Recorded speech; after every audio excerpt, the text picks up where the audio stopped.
Joel Bitonio talked today and talked about the reaction and the pushback that he got on social media to saying it was going to be Cleveland against the world because of the whole Deshaun Watson situation. I noticed it. And, you know, I mean, I noticed, and what I said was, you know, we're going to go to the stadiums and we're going to get booed by people no matter who's playing quarterback for us. And as a team, we come out and say, you know, Cleveland against the world. And if people want to take that in the wrong context or talk about it in the wrong context, you know, that's their opinion. But I know we have good people on this team that are working hard and trying to do the best for the Cleveland Browns. And that's where I am at as a player who's been here for 9 years. And if someone wants to think that I don't, you know, love and appreciate things in my life, you know, that's their opinion. But I know where I'm at and, you know, where I'm at with Cleveland and the people on this team. You know, the thing that I often, people get all fired up about the way players answer questions. They're asked questions. It's not like he came out and said that. Someone asked him the question, so he answered it. Don't get mad at his answer.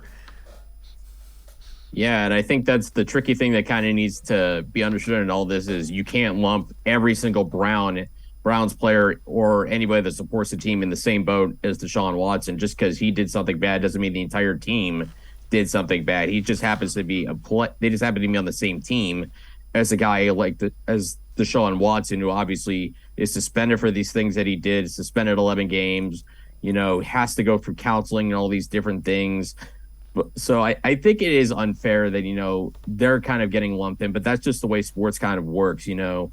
And maybe I can understand kind of the reaction to maybe saying, oh, it's Cleveland against the world. That seems callous because this isn't your usual situation.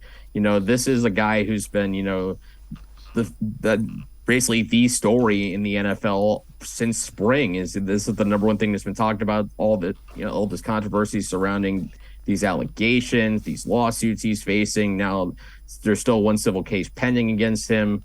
So, I mean, obviously that's going to generate headlines. That's going to generate a lot of negative buzz, and you can't control that. So I think if you're a player, you just got to find a way to use that as motivation. I think that's all that to me seems like all Joel Bitonio is trying to do is just say, this is how we as players are going to focus on it. This isn't necessarily how we feel, but as players, you always look for motivation and extra juice to help you do whatever you can to win football games. Because in the end of the day, that's the most important thing is who's the winner and who's the loser.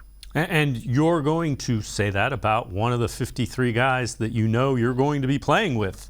So, it's a team kind of circle the wagons mentality, and they're going to have that without question.